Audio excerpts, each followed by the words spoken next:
Bir sabah uyandınız, MetaMask'inize baktınız ve bütün NFT'lerinizin kaybolduğunu gördünüz. Bu mümkün mü? Aslında dikkatli olmazsanız içten bile değil. Bugün MetaMask'inizi ve NFT'lerinizi nasıl güvenli tutacağınızı konuşacağız.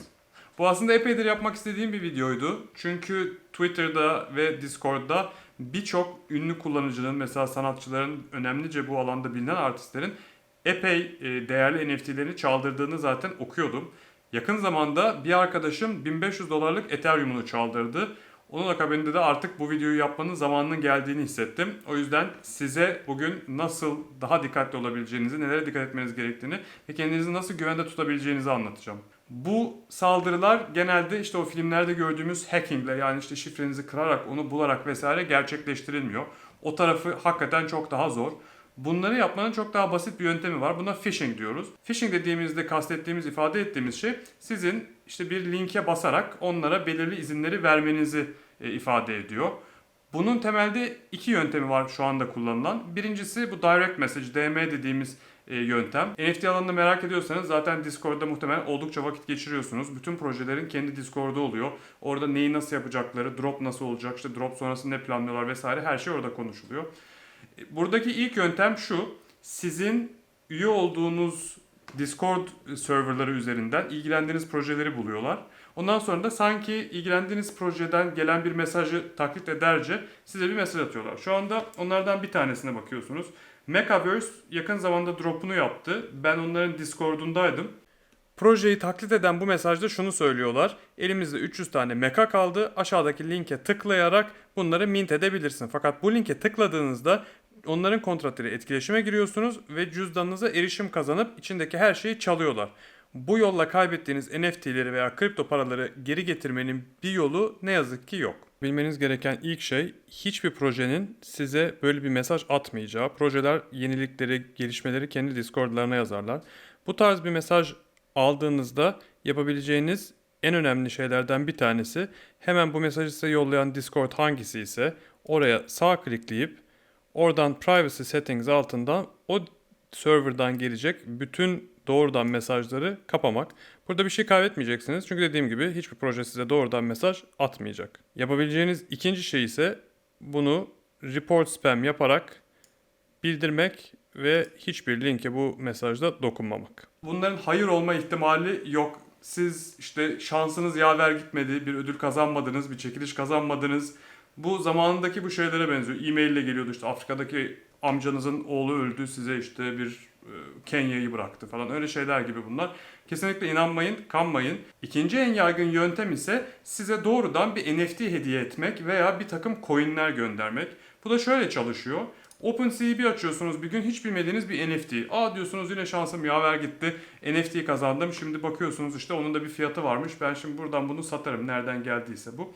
Burada amaç sizin yine o gönderilen NFT'yi işte satmak, transfer etmek, yakmak gibi bir şekilde NFT'nin kontratıyla etkileşime girmenizi sağlamak.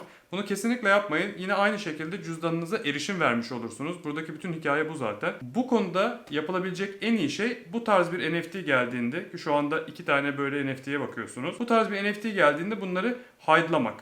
Hide'ladığınız zaman yine MetaMask sizden bir onay isteyecek. Fakat NFT'nin kontratıyla etkileşime girmeyeceksiniz. Dolayısıyla oraya kadar sadece hide'ladığınız takdirde güvendesiniz. Daha sonra da bunları OpenSea'ye şikayet edebiliyorsunuz. Kesinlikle daha ötesine geçmeyin. Hiçbir şekilde satmaya çalışmayın. Durup dururken kimse size NFT atmayacak. Eğer bildiğiniz, beklediğiniz bir yerden gelmiyorsa bunun iyi bir şey, iyi bir mesaj olmadığını bilin. Son birkaç gün önce OpenSea bu konuda bir önlem almaya karar verdi. Artık teyit edilmiş, bilinen projelerden, koleksiyonlardan gelmeyen airdroplar doğrudan hidden, yani gizlenmiş dosyasına gidecek. Siz oradan ondan sonra istiyorsanız onların gizliliğini kaldırabileceksiniz, eğer beklediğiniz bir tanesi ise. Bir dikkat edebileceğiniz nokta şu: bu tarz phishing NFT'leri Polygon gibi zincirlerden gelir. Bunun sebebi de şu: Polygon'da herhangi bir airdrop yapmak bedava. Ethereum zincirinden bunu göndermeye kalksalar her gönderi başı 12, 13, 15 neyse bir dolar ödemeleri gerekecek. Dolayısıyla art niyetli insanlar zaten para çalmaya çalışıyorlar. Böyle bir yatırım yapmıyorlar. Ama öyle bile olsa, hani yarın bir gün bunu deneseler de, siz bilmediğiniz bir yerden NFT geliyorsa ve bunu teyit edemiyorsanız nereden geldiğini, hide'layın, hiç dokunmayın. durup dururken elinizdeki NFT'lerden işte kripto paranızdan da olmayın. Bir diğer yöntem ise size bir miktar bilinmemiş bir coin yollamak. Ve ondan sonra da size bir mesaj geliyor. Diyorlar ki ya kusura bakmayın size yanlışlıkla yolladık bu coin'i. Bize geri yollar mısınız vesaire. Ve siz yine o coin'i yollamaya çalışırken bir şekilde onunla etkileşime giriyorsunuz. Ve onlar yine cüzdanınıza erişim kazanıyorlar. Size böyle bir coin gelirse, böyle bir mesaj gelirse bununla da kesinlikle etkileşime girmeyin. Kenarda dursun, unutun gitsin. Daha genel birkaç bir şey söyleyeyim. NFT dünyasında herhangi biriyle konuşurken ki bu insanların çok önemli bir kısmı takma isimler kullanıyorlar. Çok dikkatli olun. Konuştuğunuz insanın kimliğini birden çok yerden hatta nereden teyit edebiliyorsanız etmeye çalışın. Size gönderilen hiçbir linki açmayın. Eğer biri size mesela Makerspace'te şöyle işlerim var bakar mısın diyorsa ve siz bakmak istiyorsanız o linke basmayın. Makerspace'e kendiniz girin, sanatçının adını yazın ve kendiniz bulun işleri. Bu tarz linklerde genelde mesela bir harf değişik olur. İşte Makers Place ama C ile değil de S ile yazılır mesela. Siz bir an görmezseniz basarsınız ve ondan sonra da cüzdanınızı ele geçirirler. Bu tarz şeylerin önüne geçmek için linklere bizzat kendiniz gidin.